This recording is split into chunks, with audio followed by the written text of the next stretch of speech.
وجاء من أقصى المدينة رجل يسعى قال يا قوم اتبعوا المرسلين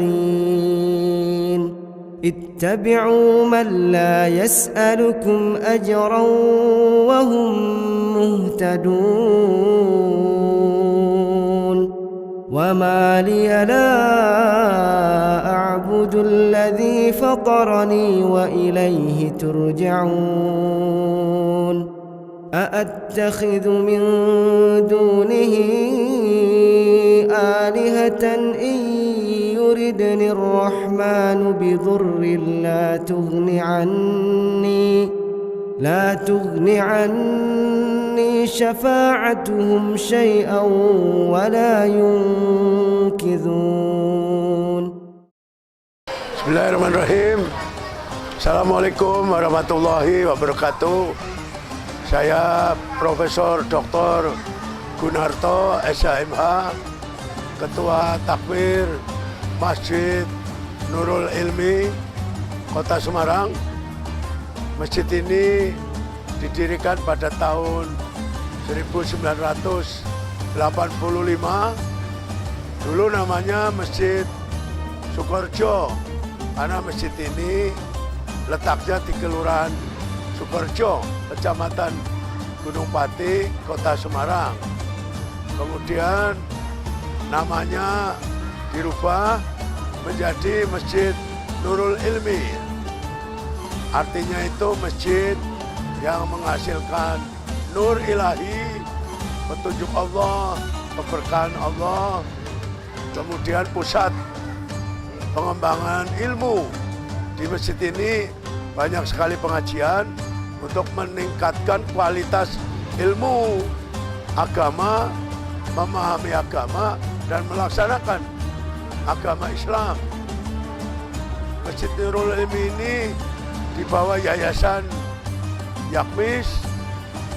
Yakmis itu singkatan Yayasan Kesejahteraan Mahasiswa Islam. Karena pendiri yang menjual membeli tanah membangun masjid ini adalah para alumni Himpunan Mahasiswa Islam yang ingin mewujudkan masyarakat Indonesia yang adil dan makmur, yang diridhai Allah Subhanahu wa taala.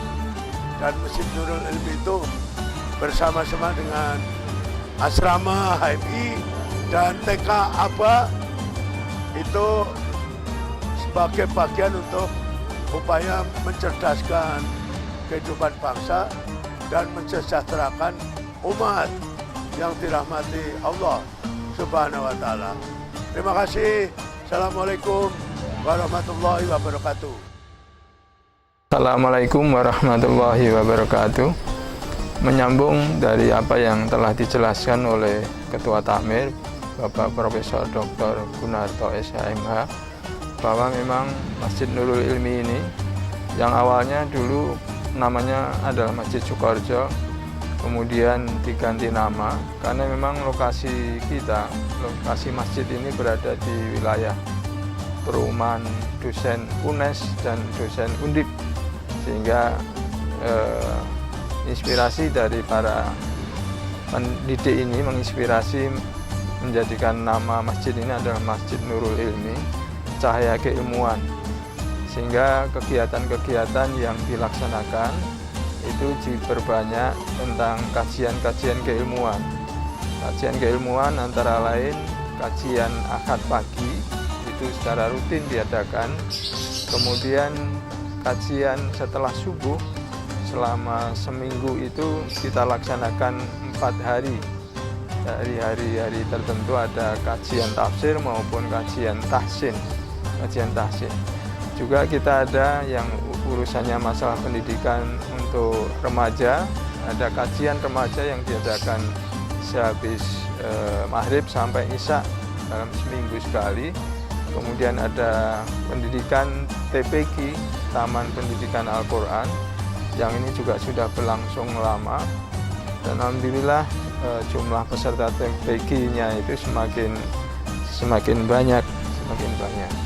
Juga kajian-kajian tentang hari-hari besar Islam yang kita memang memanfaatkan para pembicara dari lingkungan Undip maupun UNES ini. Itu kira-kira hal-hal yang menyangkut masa kegiatan Masjid Nurul Ilmi. Kenapa dinamakan Nurul Ilmi? Agar supaya kita termotivasi menjadi cahaya keilmuan untuk wilayah daerah sini ataupun untuk para jamaah sekalian ini. Bahwa Masjid Nurul Ilmi adalah masjid jami, artinya masjid umum, diperuntukkan untuk umum dan milik untuk semua, bukan milik golongan. Dan inilah yang mungkin menjadikan masjid ini mungkin bisa ramai, karena semua bisa merasa bertanggung jawab untuk memakmurkan. Dan alhamdulillah dari posisinya adalah posisi yang sangat strategis di Jalan Dewi Sartika Raya. Itu sebuah jalan yang menuju kampus UNES. Nah, banyak sekali kegiatan-kegiatan UNES itu ketika ada keramaian di sana, banyak para pengunjung, umpamanya ada wisuda, orang tua itu juga mampir itu di Masjid Nurul Ilmi atau kegiatan-kegiatan yang lainnya. Itu dari sisi posisi di pinggir jalan raya dan bisa dimanfaatkan oleh semua pihak. Bahwa kemudian kegiatan-kegiatan yang menyangkut peribadatan, ya sebagaimana masjid-masjid lain, kita juga mengadakan kegiatan sholat 5 waktu, sholat Jumat, kemudian kalau Ramadan juga kita meriahkan banyak hal, kegiatan ibadah, hari-hari besar Islam, Idul Fitri maupun Idul Adha, dan lain sebagainya. Juga tidak lupa di Masjid Nurul Ilmi ini juga ada kegiatan, sebuah program tentang kepedulian ekonomi para jamaah. Maka kita membuat sebuah lembaga. Lembaga yang pertama, lembaga adalah lembaga pembiayaan dan namanya adalah UUP, Unit Usaha Pembiayaan, di mana masjid menyediakan permodalan bagi jamaah yang mempunyai UMKM. Kita beri pinjaman tanpa margin, bahkan juga tanpa jaminan. Nah, sehingga ini sambutan dari para jamaah alhamdulillah baik, yang saat sekarang kira-kira sudah ada 70 orang yang meminjam dari masjid ini. Peminjaman itu memang kita batasi hanya 2.500.000, bisa diangsur pengembalian sebanyak 10 kali tanpa margin, berarti sekali pembayaran angsuran adalah 250. Kemudian untuk menunjang kegiatan usaha mereka itu kita menyediakan fasilitas tempat, karena kebetulan kita punya tempat parkir yang begitu luas, maka kita manfaatkan untuk memfasilitasi para jamaah yang punya usaha itu untuk berjualan di masjid setiap hari Ahad pagi jam 6 sampai jam 10. Ternyata luar biasa minat mereka, ada sekitar 60 UMKM dari yang berjualan makanan, pakaian, alat rumah tangga, kemudian bahkan sayuran, mereka bisa berjualan di situ. Kemudian kegiatan lain yang kaitannya dengan kesejahteraan masyarakat, kita juga memfasilitasi masyarakat untuk memperoleh pahala. Pahala apakah mereka menyalurkan sedekahnya, dan kita adakan momen-momen itu, antara lain adanya Jumat Berkah, yang ini alhamdulillah sudah banyak masjid melakukan. Ketika sholat Jumat itu selesai, ada kegiatan Jumat Berkah, yaitu pembagian makanan bungkusan. Kalau di masjid kita itu ada sekitar 450 sampai 500 bungkus setiap Jumatnya. Juga tadi yang saya sebutkan tentang adanya fasilitas tempat usaha bagi para UMKM jamaah ini, yang itu buka setiap hari Ahad jam 6 sampai jam 10 itu, kita tidak membiarkan begitu saja UMKM itu menunggu para pembeli. Maka kita melakukan promosi publikasi kepada masyarakat bahwa setiap Ahad pagi ada pasar rakyat di Masjid Nurul Ilmi. Dan untuk memancing mereka, kita juga membagikan voucher belanja gratis yang memang kita ambil, satu dari kas masjid, dua dari para donatur.